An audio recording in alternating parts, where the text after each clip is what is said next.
This is the big video, the one you've all been waiting for. Ladies and gentlemen, my name is Flea, and welcome to my masterclass.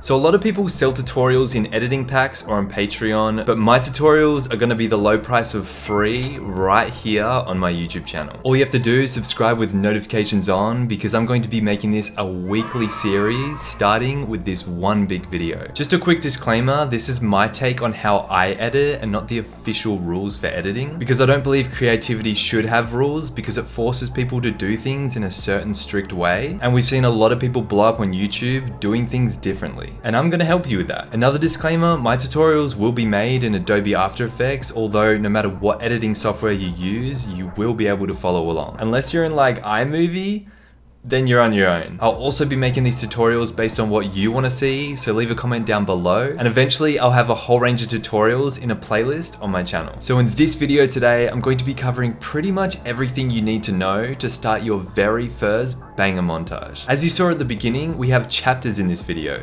Those chapters being intro, which I'm doing right now, clips, where I'm going to be explaining what clips to use to make your montage a lot better, music, giving you the best places for copyright-free music, settings, going over your project settings, aspect ratios, FPS, all that, workflow, showing you how I edit montages with these 3 monitors, sound effects, showing you my methods of doing really cool sound effects, syncing, explaining how I do sync in certain montages, and lastly, advice, which will just be some general advice that will greatly improve your editing skills. If you do go on to enjoy this video, or you do find it helpful in any way, then please consider using my creator code FLEA in the item shop. That'd be awesome. But without further ado, let's get into it.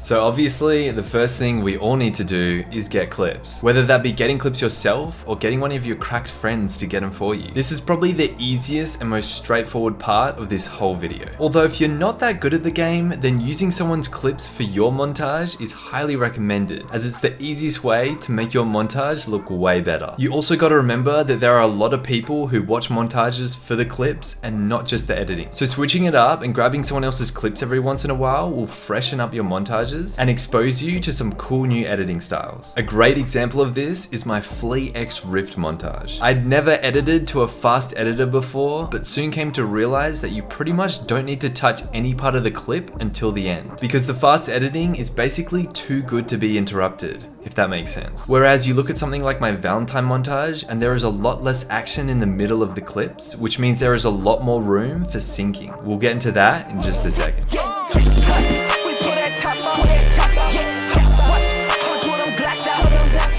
Once you've got your clips, it's time to choose a song, and this is the most important part. Yes, I said it, the most important part. More important than the editing itself. Let me explain. You can have an insane montage with really good editing, but if you're using a song that not many people can connect with, like compared to something like it's crazy what a song can do to your montage, so choose wisely. I think your best bet is to go with trending songs at the time, because most likely they won't be copyrighted and have a good chance of getting you on that juicy algorithm. If you're looking for something to stand out from the crowd, then you've come to the right place. If you're trying to find underrated rappers, you can check out Promoting Sounds or browse SoundCloud. There are actually some hidden gems on SoundCloud. I highly recommend it. Some of the great artists that I've used in a lot of my videos are people like 404 Vincent.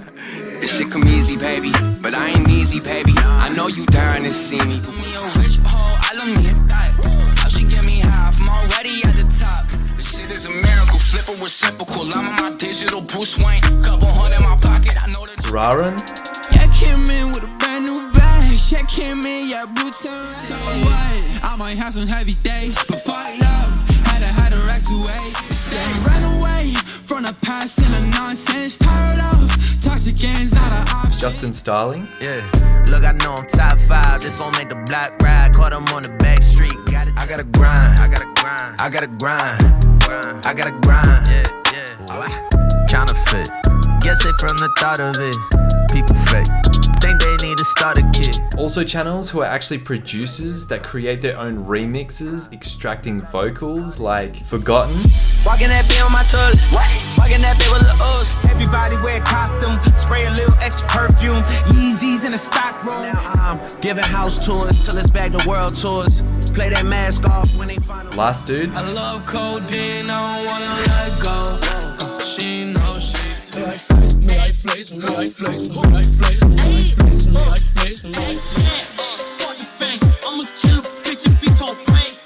Everything I just played is not copyrighted on YouTube as of the time of filming this video. There are some amazing songs out there, just please make sure you credit the channel or artist in your description. I could make an entire video on YouTube's copyright system and how to tell if a song gets manually or auto-claimed, but the only 100% way to know is to pick a song, upload it private or unlisted, leave it up for a few hours, or better yet, a few days. This will make sure you don't sink 50 hours into a montage just to realize you're getting paid at 0 out of those 60 hours. On the other hand, you can just use your favorite copyright song if you really want to edit to it. Like I did with my Flea x FaZe montage. I literally spent well over 50 hours on that with a copyright song, just because it was an important video and I really wanted to get that hardcore vibe to the montage. Long story short, use whatever song you want, just as long as it matches the style of your edit. And we'll be getting into that in just a second. From the shop, learned to love. I've been working like the damn. So we've got the clips, got the song, now it's time to start the edit, right?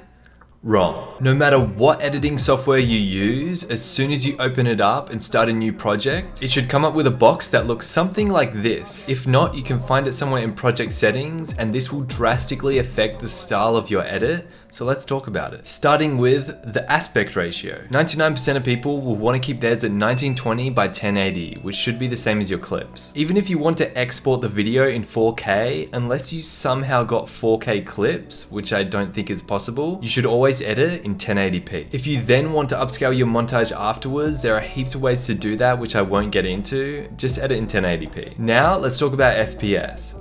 This is where it gets interesting. So everyone should know what frames per second means by now. Basically, it's how many still frames show up each second. The more frames, the smoother the image. Almost all movies are shot in 24 FPS to give that cinematic feel. There's just something about the way our eyes process motion that make it look a lot better. If you've seen any movies shot in more than 24 FPS, it just looks super awkward and something just seems off about it, but you can't quite put your finger on it. Sports games are actually shot in high FPS because it's very fast paced and you need to see as much information as possible. So how does this tie in with making montages? Well, for the longest time, the main game to make montages on was Call of Duty, and 24 FPS was eventually found to be the go-to and worked really well. Until Fortnite came along. Fortnite nowadays is such a ridiculously fast-paced game, which sort of started the rebirth of these high 60 FPS montages like from myself and Million. So the highest FPS you can upload onto YouTube is 60 FPS. And for montages, it has its place, and I used to edit in 60 because I found Fortnite kids like the smoothness of the montage. A lot of people still edit in 60. It requires a really fast editing style. Without that fast editing style, I don't recommend it. Here's an example.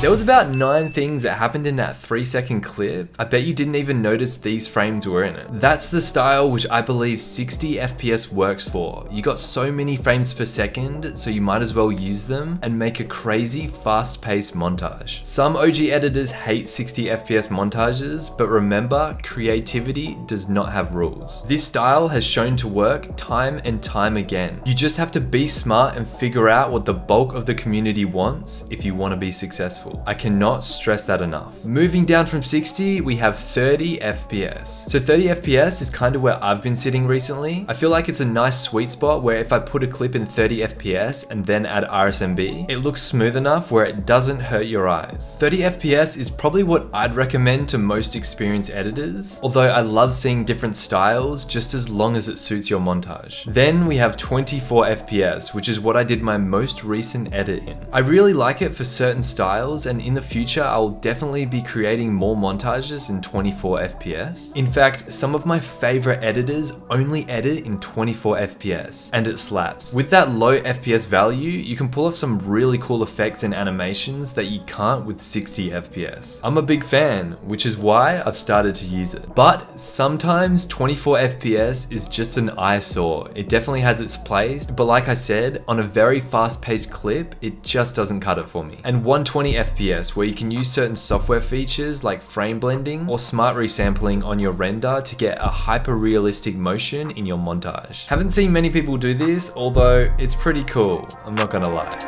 Came in with a brand new bag. Came in, yeah, boots and rash. So we've got the clips, got the song, got the right settings. Now, can we start the montage? No. Before we do, I want to show you my workflow on how I edit montages. Ladies and gentlemen, workflow. So if you've watched any of my previous setup tours, you know this is definitely not the best setup that I've had. I used to actually have 4 monitors, so 1 in the middle at the top there, but 3 is definitely enough, and I highly recommend it. For my peripherals, over here we have the Stream Deck, which is just shortcuts to all my applications and folders. This thing is huge for my workflow. We got SteelSeries, Logitech, G Fuel, and SteelSeries. In fact, I'm always sipping on a G Fuel, especially when I wake up. I definitely need a caffeine hit, and for the past 6 months, it has definitely been G Fuel. A lot of people on Instagram keep asking me what my favorite flavors are, so to answer this right now, clickbait for sure, boysenberry, and FaZe. But I don't actually drink that much G Fuel, to be honest. Nah, but shout out to my homies at G Fuel for always keeping me stocked up. You guys can use code FaZe for a cheeky discount. So for After Effects, this is what I'm working with. So I always, no matter what software I'm in, have the timeline on the middle monitor, especially in After Effects, because it is by far where you spend the most time, especially with all the keyframing on the timeline. And also it's where my graph editor shows up. So having an entire monitor to do all that is highly recommended. Over to my left monitor, which is my 4K 32-inch, this is where I always put my preview screen, which is pretty much the montage or the video that I'm making. So I have the montage, I have all the project assets, and then on the right monitor is where I have my effects controls panel as well as all my presets. Now you guys may be thinking, well Flea, I don't have 3 monitors like you. But for real, you can literally use anything as extra monitors. Like for the longest time, I was using a $50 TV that I've had since like 2010 as a monitor. All you need is a cheap screen that you can put other After Effects panels on, and it can spread out your workflow and make editing so much better. Also, the same goes with Premiere Pro. So if I just pull up Premiere, this is the video that you're currently watching. I'm editing it right now. As you can see, same goes, preview window on the left, timeline fully in the middle. I have my presets just there so I can click and drag them really quick. Effects controls panel on the right, and then all the spare space on my monitors I normally just have for folders on my PC. And as well, after every single video that I finish, my desktop gets wiped. So this is everything that I've used for this video. Once this video is done, it all gets wiped and I start with a clean slate. So I know that everything on my desktop is being used in my current project. And this is why I have all my applications on my Stream Deck. So I literally have nothing on my desktop except my recycling bin and everything that I'm currently working on. I just wanted to give you guys some insight on how I actually edit, because I feel like no one else does this, and hopefully you guys learn a thing or two on how I edit montage.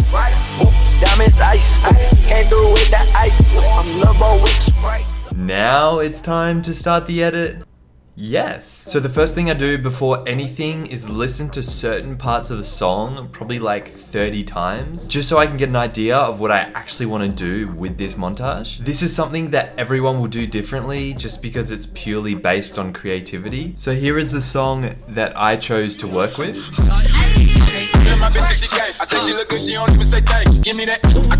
And most of the time I start with some sound effects. Yes, that is right. I start with the sound effects. Let me explain. This helps me plan out certain areas of the montage, especially parts that are going to be really noticeable. So I've come up with an idea of what I want to do in between these 2 red markers. Most montage sound effects are just like swooshes and pump sounds, which I definitely do at the end. But for the very sound effect heavy sections, I always do them first. The way I personally look at sound effects is manipulating and enhancing the song itself rather than just slapping sound effects in at the end. I'm trying to create a better version of the song, which is why I do them first. So I'm gonna create a quick little demonstration here, and I'll see you guys back in about 20 minutes.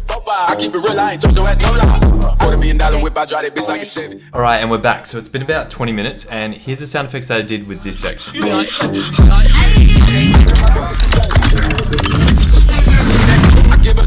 So now that is what I'm talking about. So obviously you do need a good cinematic idea to kind of back up these sound effects. I couldn't just have a guy like jumping in the air with all this stuff going on, but this is what I've been doing lately and I've been really enjoying it. So here's the song without the sound effects. Pretty much I just added a low pass onto this part and then the music comes back. And then here are the sound effects.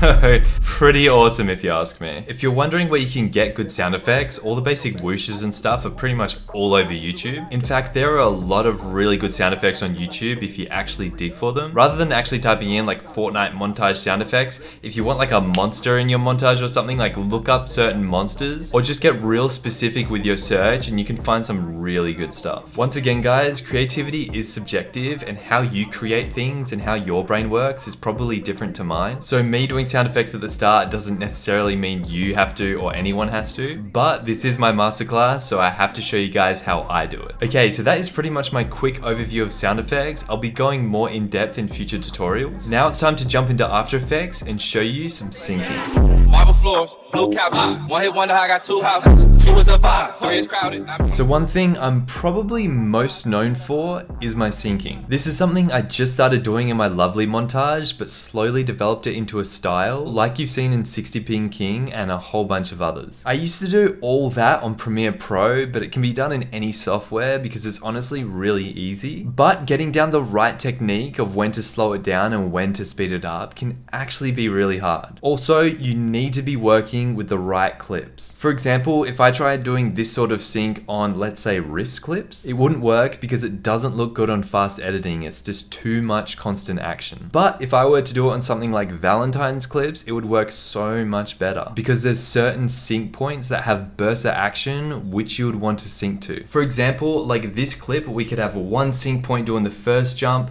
another doing the second, and then we can actually sync the flint knock where the bow is pulling out, and then the last sync point will actually be shooting the bow and getting the kill. So that's kind of how I look at these sorts of clips. I just look at relevant points in which a burst of action is actually happening and you can sync it to. I'm going to be making an entire dedicated video on how I do my sync in depth, actually showing you guys the method in which I do it, and that all is going to be in my next tutorial. So make sure you're subscribed with notifications on because you're not going to want to miss that one.